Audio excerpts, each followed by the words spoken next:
श्री शिवाय नमस्तुभ्यम, हर हर महादेव। आ गई है दुर्गा अष्टमी और परम पूज्य गुरुदेव जी ने इस बार दुर्गा अष्टमी का बहुत ही खास उपाय बताया है। मात्र 21 दुर्गा को लेकर आपको यह छोटा सा उपाय कर देना है। आपकी जो भी मनोकामना होगी मेरा देवादिदेव महादेव बाबा बहुत ही जल्दी पूरी कर देगा। मात्र घर पर लाकर आपको यह उपाय को कर देना है। पूज्य गुरुदेव जी की कथा से सुनकर आपको पूरे उपाय को विस्तार से समझाऊंगा, लेकिन उससे पहले आप सभी से निवेदन है, अगर आप चैनल पर पहली बार आए हैं तो चैनल को सब्सक्राइब जरूर करें और अगर आपने मेरी आवाज़ पहली बार सुनी है तो वीडियो को लाइक भी करें। देखो, अगर आपके जीवन में बहुत ज़्यादा परेशानी है, आप जो भी काम करते हैं आपको उसमें असफलता ही हासिल होती है, या फिर आप कोई नए व्यापार खोलने की सोच रहे हैं लेकिन आपका व्यापार खोलने का कोई योग नहीं बन पा रहा, या फिर आपको समाज में इज्जत नहीं मिलती, आपके मान सम्मान में बहुत ज़्यादा कमी है, तो परम पूज्य गुरुदेव जी ने बताया कि इस बार दुर्गा अष्टमी पर आपको मात्र 21 दुर्गा वाला उपाय कर देना है। आपकी यह सारी समस्याएं बहुत ही जल्दी खत्म हो जाएंगी। देखो, इस उपाय को करने के लिए आपको क्या क्या सामग्री लेनी होगी। आपको लेनी होगी दुर्वा, जैसा कि आपको स्क्रीन पर दिख रही है। इस तरह से आपको दुर्वा ले लेनी है। कितनी लोगे? मात्र आपको 21 दुर्वा ले लेनी है। और साथ साथ में आपको ले लेना है एक तांबे का लोटा, और इस तांबे के लोटे में आप अपने घर का शुद्ध जल भर लें और इस दुर्वा और लोटे को लेकर चले जाएं घर के पास में किसी भी शिव मंदिर में। मंदिर पहुंचकर हमको उत्तर दिशा की तरफ मुख कर कर खड़ा हो जाना है। गुरुदेव जी कहते हैं कि जब भी हम कोई भी उपाय करते हैं या फिर हम शिवलिंग पर जल समर्पित करते हैं तो हमारा मुख उत्तर दिशा की तरफ होना चाहिए। इसलिए जब भी हम शिव मंदिर जाएं, जब भी हम कोई भी उपाय करें तो हमारा मुख हमेशा उत्तर दिशा की तरफ होना चाहिए। ठीक है, अब आप क्या करेंगे, जो आप एक लोटा जल लेकर आए हैं उसके अंदर इन 21 दुर्वाओं को डाल देंगे। इसके बाद आप इस लोटे का जल शिवलिंग के ठीक ऊपर श्री शिवाय नमस्तुभ्यम का स्मरण करते करते बहुत ही धीमी धीमी धार से समर्पित करेंगे। जल की धार इतनी धीमी होना चाहिए कि कम से कम आप 11 बार श्री शिवाय नमस्तुभ्यम का स्मरण कर सकें। और हाँ, एक बात का आपको ध्यान रखना है, जो आपने लोटे के अंदर दुर्वा डाली थी उसमें से कोई भी दुर्वा शिवलिंग के ऊपर ना गिरे, इसलिए आप बहुत ही धीमी धीमी धार से लोटे से जल शिवलिंग पर समर्पित करें। जल जलाधारी से बहता हुआ नीचे गिरेगा। आप अपना दाहिना हाथ जलाधारी के आखिरी वाले हिस्से पर लगाकर थोड़ा सा जल रोक लेंगे और फिर आप जलाधारी के नीचे लोटा लगाकर उसके अंदर इस जल को इकट्ठा कर लेंगे। ठीक है, बात आ गई समझ में? इसके बाद आप थोड़ी देर शिवलिंग के सामने बैठकर 108 बार श्री शिवाय नमस्तुभ्यम का स्मरण कर लेंगे। ठीक है, अब आपके पास जो लोटे में थोड़ा सा जल जो आपने जलाधारी के नीचे से बचाया है और जो आपने दुर्वा डाली थी वह आपके पास होगा, तो आप इस लोटे को लेकर चले जाएंगे अपने घर।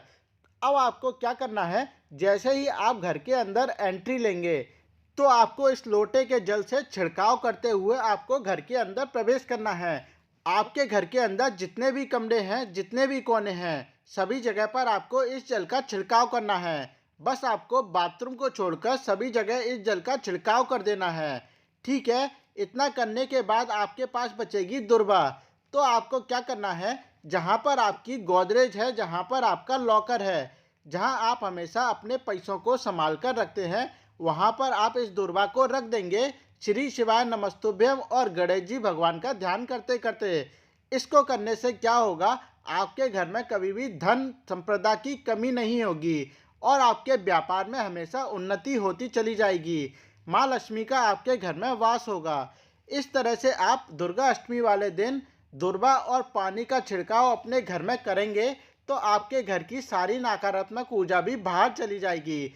गुरुदेव जी ने बताया कि दुर्गा अष्टमी पर सभी व्यक्ति को यह उपाय जरूर करना चाहिए। इसको करने से घर की नकारात्मक ऊर्जा तो बाहर जाती ही है, साथ साथ में सकारात्मक ऊर्जा भी घर के अंदर आती है और धन की कभी भी कमी नहीं होती। ठीक है, ये तो हो गया अपना पहला वाला उपाय।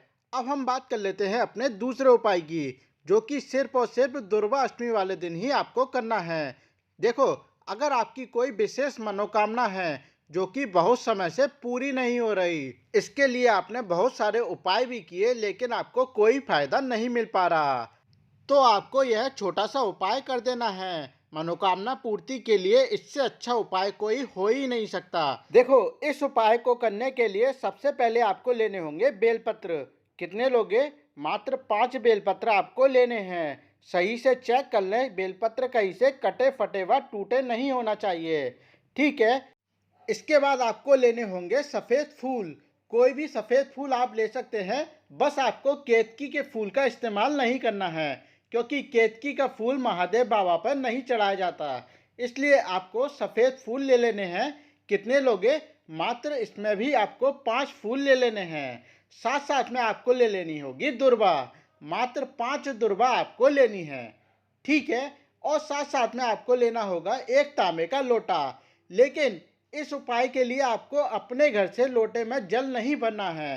खाली लोटा और सारी चीज़ों को लेकर आप चले जाएंगे घर के पास में किसी भी शिव मंदिर में।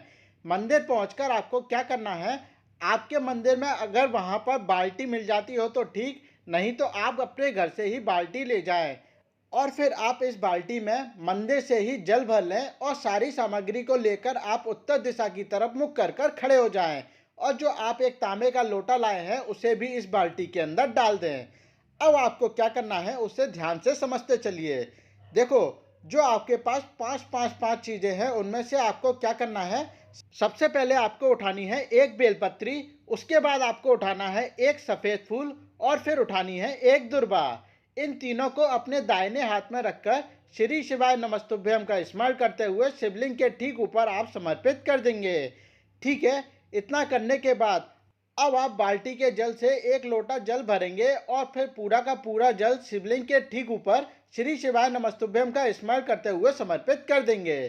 फिर आपको क्या करना है, एक बेलपत्री उठाना है, एक फूल उठाना है और एक दुर्वा उठाना है और फिर शिवलिंग के ऊपर समर्पित कर देना है। और फिर आप एक लोटा जल भरेंगे, उसको भी शिवलिंग के ठीक ऊपर श्री शिवाय नमस्तुभ्यम का स्मरण करते करते समर्पित कर देंगे। इसी प्रकार तीसरी बेलपत्री, फूल और दुर्वा को उठाकर शिवलिंग के ऊपर श्री शिवाय नमस्तुभ्यम का स्मरण करते करते समर्पित करेंगे। उसके बाद एक लोटा जल समर्पित कर देंगे। इसी प्रकार से आपको पांचों बेलपत्री, फूल और दुर्वा को शिवलिंग के ऊपर एक एक कर समर्पित करना है और उसके बाद एक एक लोटा जल 5 बार में समर्पित कर देना है। और जब आप 5वीं बेलपत्री, फूल और दुर्वा लेकर शिवलिंग पर समर्पित करेंगे, तब आपकी जो भी मनोकामना होगी, चाहे वह धन दौलत को लेकर हो या फिर व्यापार को लेकर हो या फिर कोई विशेष मनोकामना हो, मकान को लेकर हो, कार को लेकर हो, मतलब जो भी आपकी मनोकामना होगी उस मनोकामना को करते करते शिवलिंग पर समर्पित करेंगे और इसके बाद एक लोटा जल समर्पित कर देंगे। बस आपको यह छोटा सा उपाय कर देना है। गुरुदेव जी ने रिसेंटली अपनी कथा में इस उपाय को बताया है। गुरुदेव जी की कथा से सुनकर मैंने आपको इस उपाय को विस्तार से समझाने का पूरा प्रयास किया। अगर फिर भी आपको कोई चीज़ समझ नहीं आए तो आप कमेंट बॉक्स में कमेंट कर कर भी पूछ सकते हैं, लेकिन अच्छे से इस उपाय को समझ लें, उसके बाद ही आप इस उपाय को करें। श्री शिवाय नमस्तुभ्यम।